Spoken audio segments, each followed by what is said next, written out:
말씀으로 스올에서 속량하며 사망에서 구속하리니, 스올에서 속량하며 사망에서 구속하리니 제목으로 말씀 나눌 때에 하나님께서 우리에게 오늘도 크신 은혜로 채워주실 줄로 믿습니다. 우리 앞뒤 좌우로 인사하고 말씀 나누겠습니다. 당신은 하나님의 기쁨입니다. 한 번 더요. 내게도 그렇습니다. 아멘, 아멘. 우리 성도님들은 하나님의 기쁨이요, 우리 성도님들 상호 간에 또 서로 간에 기쁨이 될 줄로 믿습니다. 함께 우리 신앙 공동체가 얼마나 아름다운지 우리 교회에 예배 드리러 나오실 때마다 또 날마다 우리 성도님들의 교제를 통하여서 그 아름다운 성도의 교제가 풍성하게 넘쳐날 수 있기를 축복합니다.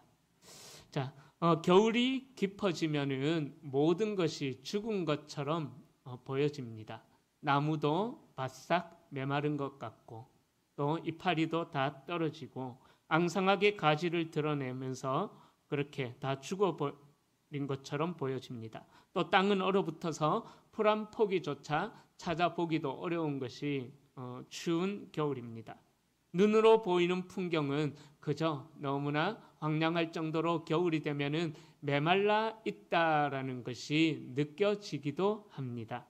그러나 우리는 잘 알고 있는 것이 있습니다. 겨울이 지나면은 봄이 오고, 봄이 오면은 따스한 햇살이 비칠 때에 죽어 있었던 것만 같았던 그 모든 자연 만물들이 소생함을 얻게 된다라는 것을 우리는 자연의 법칙을 보면서 너무나도 잘 알고 있습니다. 봄이 되면은 나무에 다시 싹이 돋고 얼어붙어 있던 땅에서도 푸른 풀과 꽃이 피어납니다. 자, 하나님께서 만드신 자연의 법칙이 우리에게 주는 메시지가 있다라는 거죠. 죽음 같아 보여도 그것이 절대로 끝이 아니라는 거예요. 우리가 인생을 살아가면서 여러 가지 일들에 대하여서 도전하고 실패하고 도전을 하고 애를 쓰지만은 그러나 우리가 바랬던 대로 열매가 맺혀지지 않음으로 인하여서 실패한 것처럼만 느껴질 때도 있습니다. 이번 주 이제 우리 새롭게 리모델링된 카페에서 브런치 전도를 하는데 현재까지 예약은 한 분도 되지 않았다고 어제 교역자 회의를 통해서 들었습니다.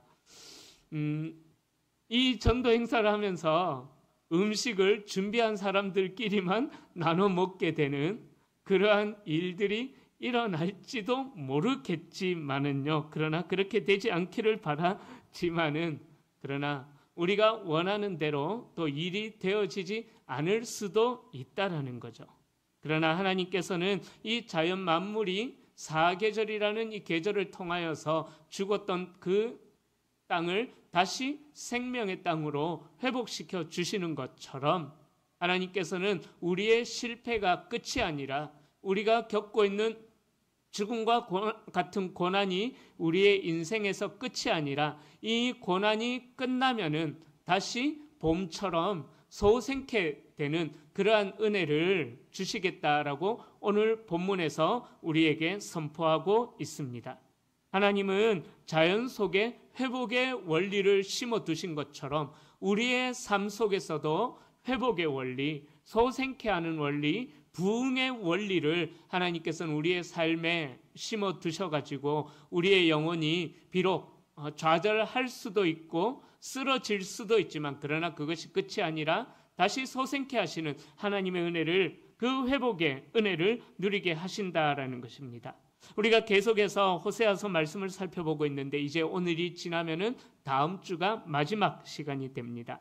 오늘 우리가 함께 살펴볼 호세아 13장은 그동안 살펴봤었던 또 들었던 심판의 메시지보다 너무나도 두려울 정도의 메시지가 기록이 되어져 있습니다.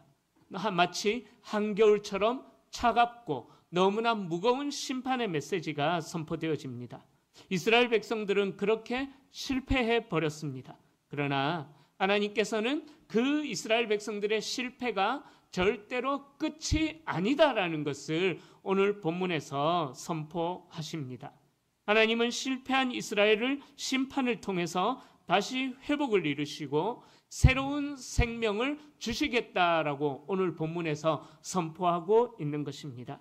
마치 겨울 끝에 봄이 오듯 심판 뒤에는 반드시 하나님의 은혜와 구속의 역사가 이루어진다라는 것을 선포하고 있는 것이죠.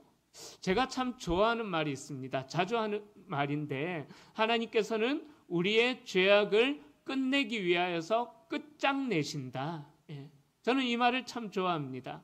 끝내기 위하여서 끝장내시는 하나님, 그죠?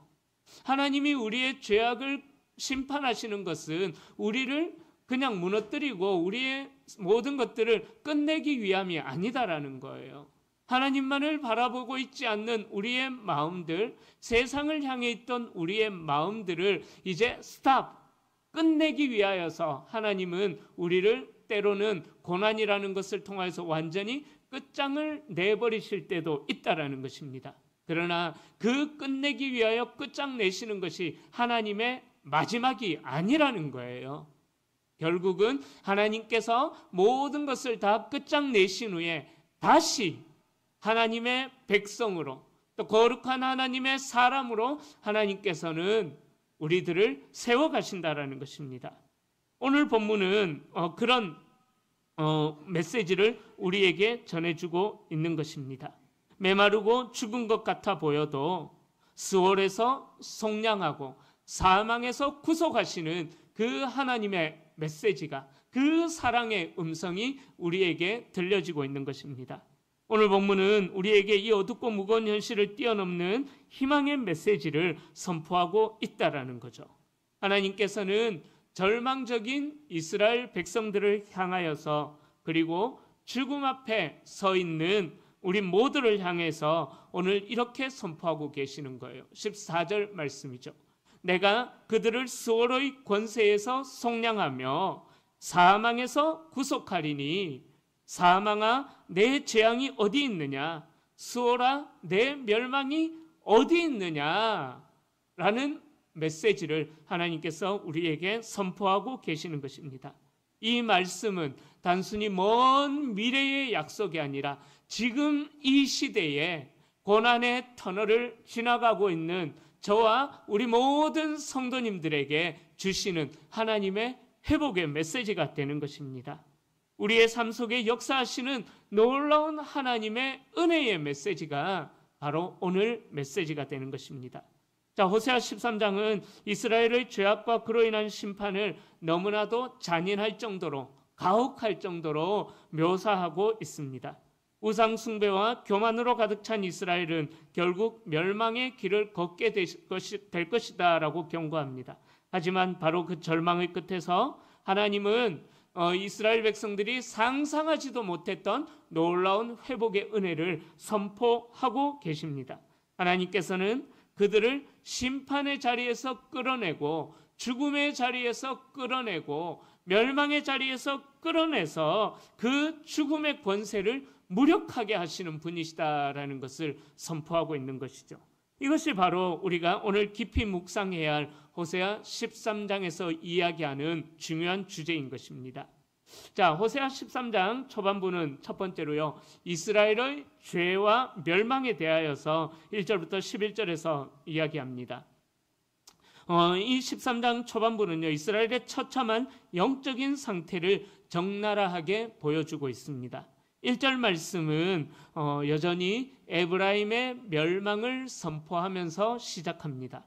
에브라임, 이제 어떠한 것을 의미하는지 이제 다 아시죠? 에브라임은 북이스라엘을 대표하는 민족으로서 이스라엘 민족 전체를 이야기하는 것입니다. 자, 그런데 이 에브라임은 한때는 존경받았고 그 위세가 높았습니다. 왜냐하면은 모세의 뒤를 이었던 후계자 요수아가 이 에브라임 지파 출신이었어요. 그리고 사사시대 때 여선지자였던 드보라나 또 드보라도 에브라임 지파 사람이었고, 마지막 사사였던 사무엘 역시 에브라임 지파 사람입니다. 또 북이스라엘의 첫 번째 왕이었던, 비록 배반을 일으켜가지고 자기의 나라를 세워서 이스라엘 백성들로 하여금 우상으로 빠지게 만들어버린 그 왕이었는데, 그 여로보암 역시 에브라임 지파 출신이었습니다. 그러니까 남쪽에서 유다 지파가 가졌던 주도권을 북쪽에서는 이 에브라임 지파가 가지고 있었던 거예요. 그러니까 이 에브라임 지파가 자기 가문에서 이런 사사들도 많이 나왔고 왕도 나왔고 그러면서 아주 자부심이 아주 높았습니다.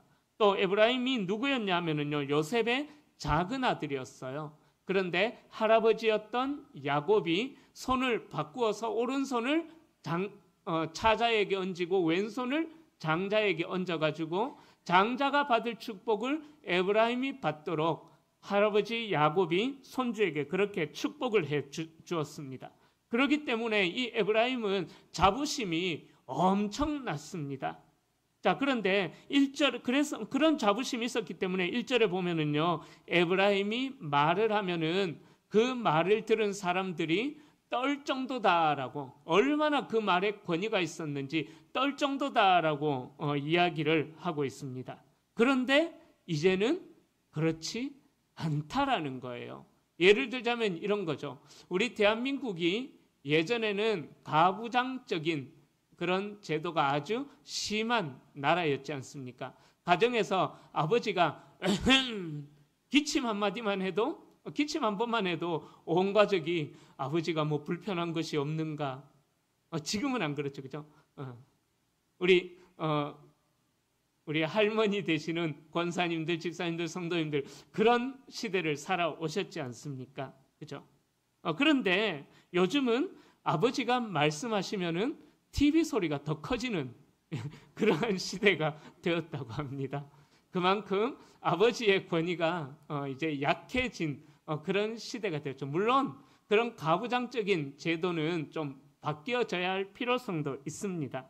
그런데요, 오늘 본문에서는 그렇게 이제 아버지의 권위가 무너진 에브라임에 대하여서 이야기하고 있습니다. 이스라엘을 대표하는 에브라임이 어떤 말을 할 때에 그 말을 듣는 사람이 두려워서 떨 정도였는데 하나님의 뜻을 따를 때는 그 에브라임이 그렇게 권위가 있었는데, 그러나 하나님의 뜻을 따르지 않고 자기의 뜻을 내세우면서 하나님과의 관계가 끊어져 버리고 바알을 따르는 순간 모든 사람들이 두려워했던 그 위엄을 잃어버렸다라는 것을 1절에서 이야기하고 있는 것입니다.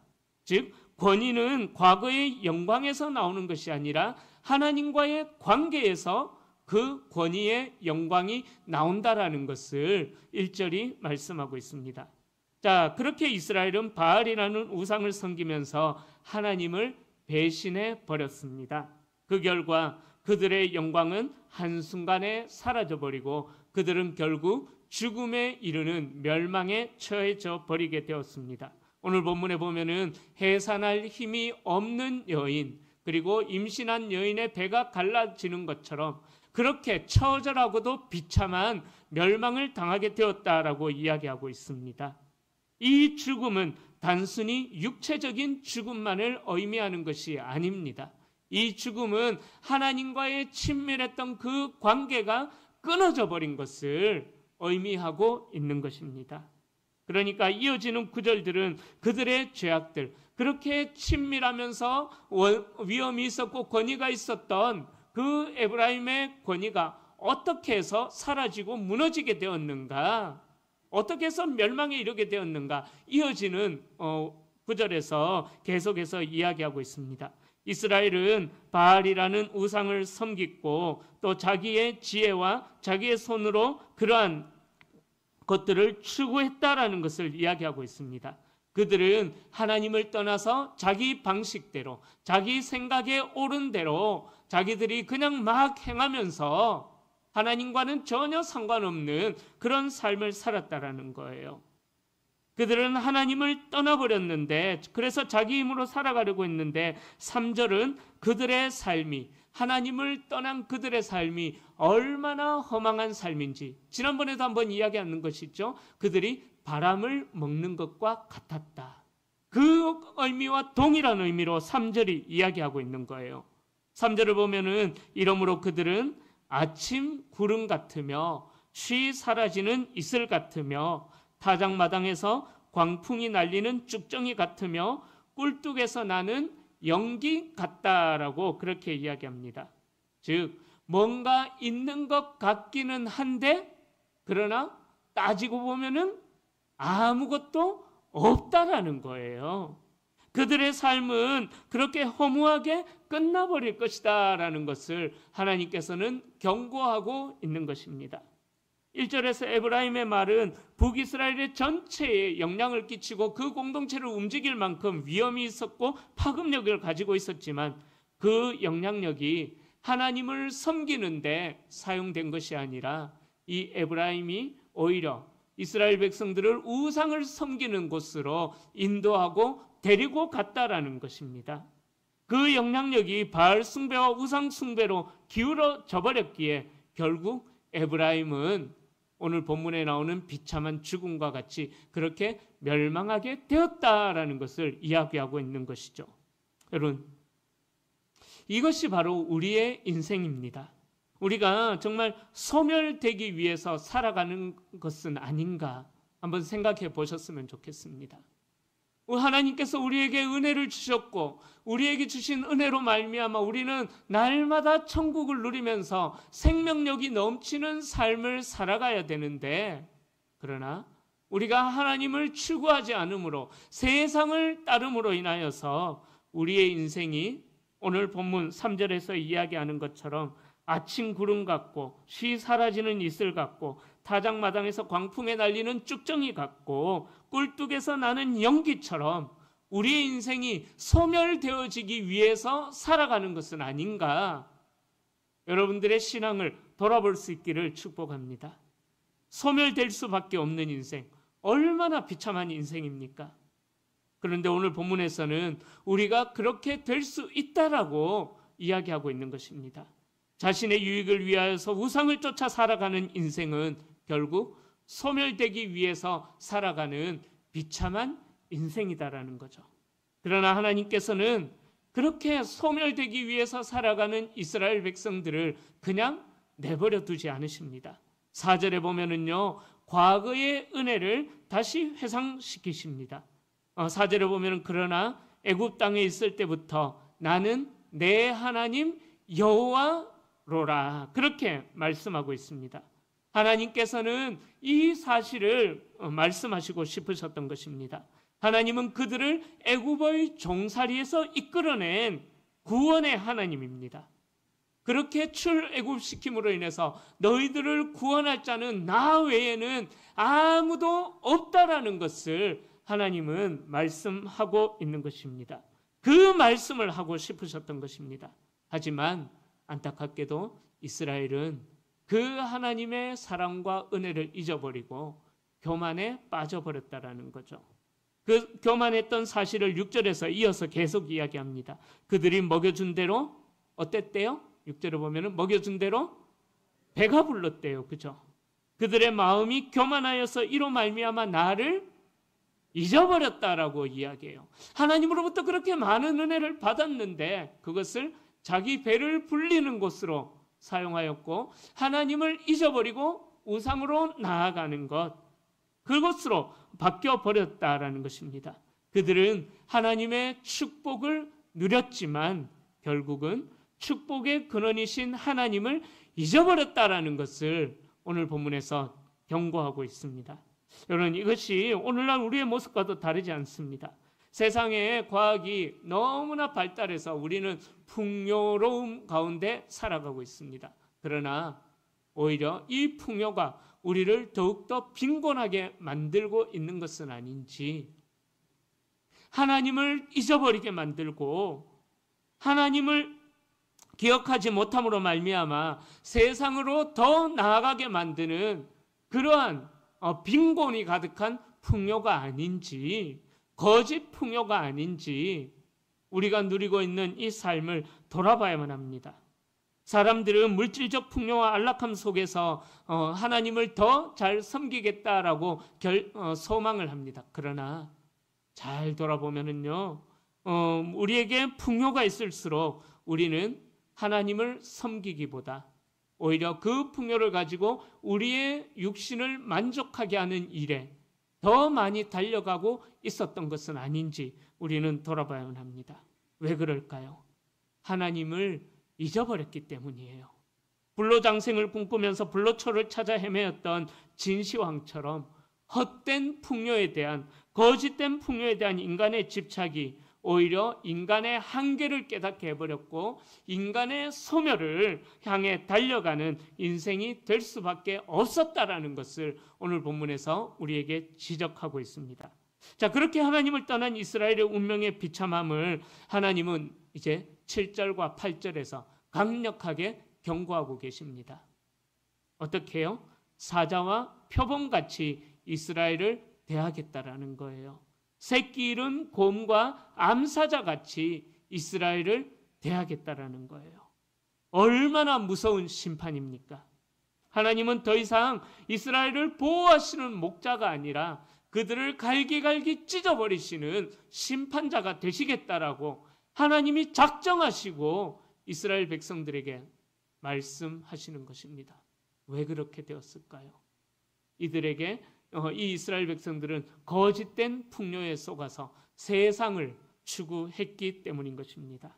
이들은 하나님의 주권을 거부하고 인간의 권력을 숭배하면서 또 다른 형태의 우상을 만들어버렸기 때문에 하나님께서 그들을 향하여서 이런 포악한 짐승의 모습으로 이스라엘을 대하겠다라고 말씀하셨습니다. 자, 그래서 두 번째는 그 심판의 이유가 무엇인지 말씀하고 있는데요. 이렇게 끔찍한 심판의 메시지가 계속되는 가운데 9절은 그 이유가 무엇인지 말씀하고 있습니다. 이는 너를 도와주는 나를 대적함이니라. 그런데 여러분, 우리가 하나님을 대적할까요? 안 할까요? 딱히 보면은 대적하지는 않는 것 같아요. 그죠? 세상 사람들처럼 하나님이 어떠고 저떠고 막 그렇게 직접적으로 대적하지는 않습니다. 그러나 여러분들의 마음을 잘 돌아보십시오. 하나님 앞에서 삿대질하고 세상 사람들처럼 그런 외적인 모습은 없지만은 우리의 마음이 하나님을 대적하는 모습이 부드러움으로 하나님을 대적하고 있는 것은 아닌지 한번 돌아보십시오. 이 대적함이니라 이 말씀은 이스라엘의 패망이 전적으로 이스라엘의 책임이다라는 것을 이야기하고 있습니다. 그들은 자신을 도우시는 하나님을 거역함으로 말미암아 멸망을 자초해버렸다라는 거예요.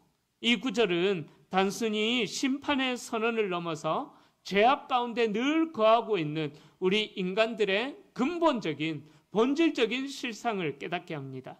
우리의 모든 고통과 패배는 하나님을 떠나서 우상을 숭배하려는 그 죄악으로부터 시작되었다라는 것을 우리는 잊지 말아야만 합니다. 그래서 이어지는 10절과 11절에서는 이스라엘이 심판을 받게 되었던 이유를 또 제시하고 있습니다. 이스라엘이 왕을 구했을 때에 하나님의 반응이 어떠한지를 보여주고 있습니다.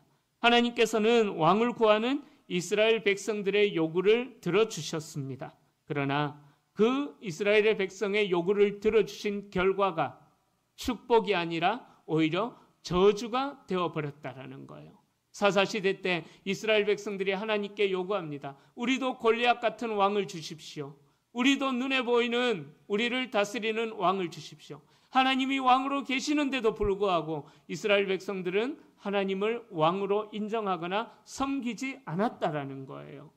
하나님을 떠나서 인간적인 힘을 의지하려는 그들의 어리석음이 사사시대 때부터 계속해서 이어져 왔다라는 것입니다. 하나님께서는 이스라엘 백성들에게 그럼에도 불구하고 왕을 허락해 주셨습니다. 왜 왕을 허락해 주셨을까요? 그 이유는요, 하나님을 떠난 인간들이 얼마나 어리석은지를 깨닫게 하시기 위하여서 하나님께서 이스라엘에게 왕을 허락해 주셨다라고 사사기서에서도 분명하게 선포하고 있습니다. 그러기에 우리가 이 말씀을 다른 관점으로 생각해 볼 때에 이 심판 속에는 감추어진 하나님의 자비, 감추어진 하나님의 긍휼이 있다라는 것입니다. 하나님은 하나님이 왕이심에도 불구하고 하나님의 왕되심을 거부하면서 인간 왕을 요구하는 그들에게 인간 왕을 주셨을 때에 그들 스스로가 무능함을 깨닫고 다시 하나님께로 돌아오기를 하나님은 원하시고 기다리신다라는 거예요. 그러기에 하나님께서 인간 왕을 허락해 주셨던 이유도 또 하나님께서 심판을 내려셨던 이유로 단순히 멸망시키시는 것이 아니라 죄에서 돌이키셔서 생명의 길로 인도하시려는 하나님의 따뜻한 사랑의 메시지가 이 심판의 메시지의 복선으로 깔려 있다라는 것을 우리는 기억해야만 합니다. 여러분, 이는 마치 부모가 잘못된 길을 가는 자녀들에게 매를 드는 것과 같은 것이죠. 아프고 고통스럽지만 그 매는 결국 자녀를 살리는 사랑의 표현이지 않습니까? 바로 하나님의 심판 역시 우리를 죽음의 자리에서 건져내어서 생명의 길로 인도하려는 하나님의 사랑이다라는 것을 오늘 본문에서 우리에게 이야기해 주고 있습니다. 그 은혜의 방편으로 우리를 인도하시는 하나님께로 우리가 날마다 돌이켜 하나님께로 나아가는 우리 성도님들이 될 수 있기를 축복합니다. 자, 마지막 세 번째로 죽음을 삼키신 하나님의 은혜에 대하여서 호세아서에서는 말씀하고 있습니다. 자, 그렇게 생명의 길로 인도하시는 하나님의 은혜가 어떻게 연결이 되어지고 있습니까? 12절과 13절에 보면은 에브라임의 불의가 봉함되었고 그 죄가 저장되었다라고 하는데, 봉함되었고 저장되었다라는 것은 그들의 죄가 하나님 앞에 낱낱이 기록되어져 있다라는 의미입니다. 그래서 해산하는 여인의 고통처럼 그들은 이제 돌이킬 수 없는 파멸의 순간에 접해졌다라는 것을, 직면하게 되었다라는 것을 말씀합니다. 자, 앞의 말씀에서 하나님의 무서운 심판을 우리는 분명하게 들었습니다. 하나님은 사자처럼, 표범처럼, 곰처럼 이스라엘을 찢어버리시겠다라고 7절과 8절에서 분명하게 말씀하셨습니다.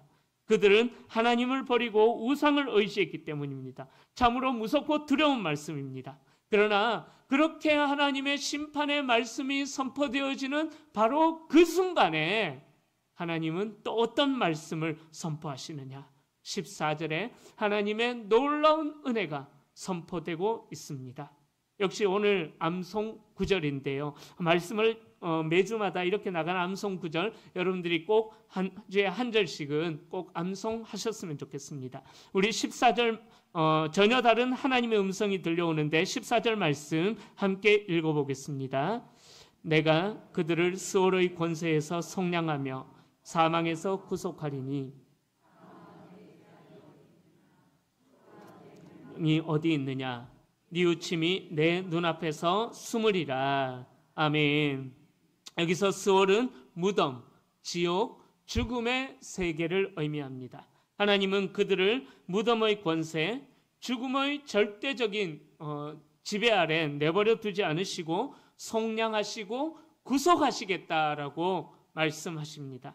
속량하다라는 말은 파다라는 히브리어를 사용하는데요. 절단하다, 몸값을 받고 석방하다라는 의미가 있습니다. 또한 구속하다라는 말은 가알이라는 단어를 사용해요. 이 단어는 되찾다, 물으다라는 의미가 있습니다.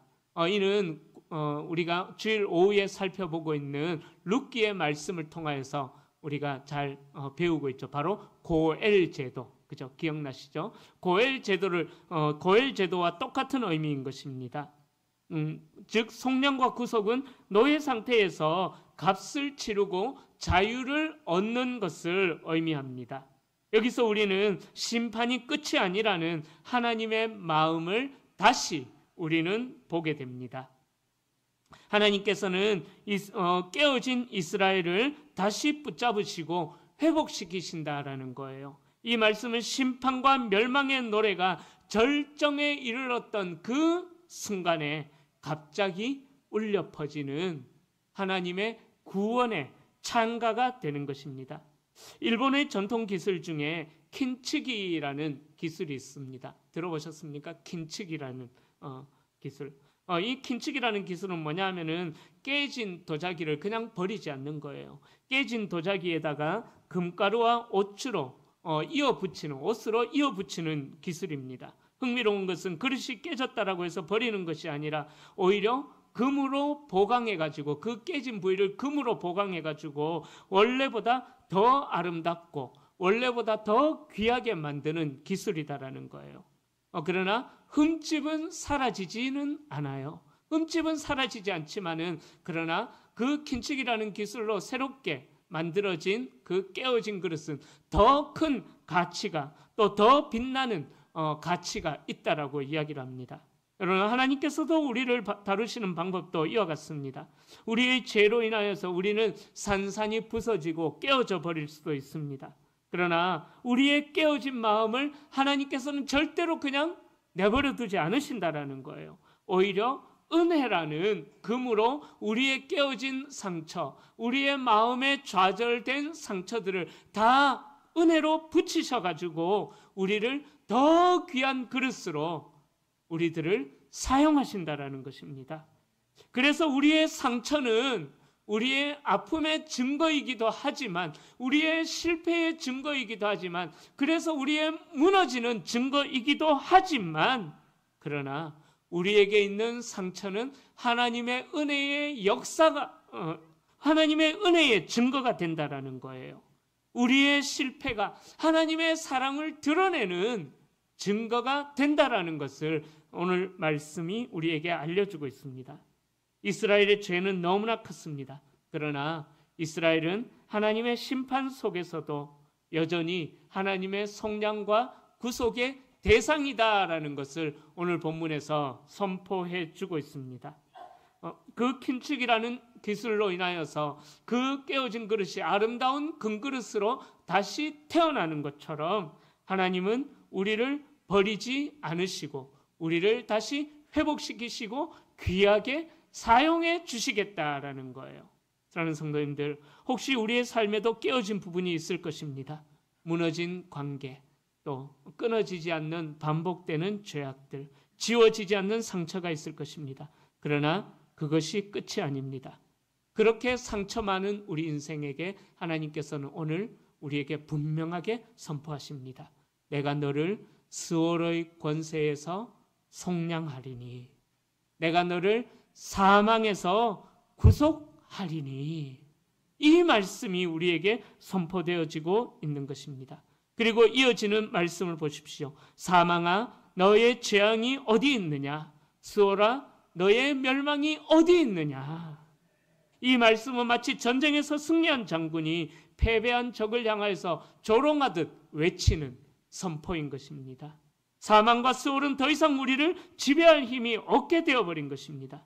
이 말씀은 미래에, 먼 미래에 이루어지는 것이 아니라 지금 우리의 삶에, 지금 이 순간 우리의 삶에 이루어진다라는 것을 선포하고 있습니다. 오늘 말씀을 통하여서 주님의 마음을 깨닫기를 축복합니다. 이제 말씀을 정리하겠습니다. 우리는 길게 호세아 13장까지 달려왔습니다. 호세아 13장이 전하고 있는 이 진리를 우리는 다시 한 번 더 새겨야만 합니다. 호세아 13장은 우리의 죄로 인하여서 하나님의 심판이 불러오는 그러한 처지에 놓여지게 되었지만은, 그러나 그것이 끝이 아니라 이 호세아 13장은 부활의 메시지를, 다시 살리시는 하나님의 은혜를, 스고로의 권세에서 속량하시고 사망에서 끄집어내시는, 구속하시는 하나님의 부활의 메시지를 우리에게 선포하고 있는 것입니다. 이 호세아 13장은 저주의 메시지가 아니라 결국 부활로 하나님이 우리를 이끌어내시겠다라는 것을 선포하고 있는 것입니다.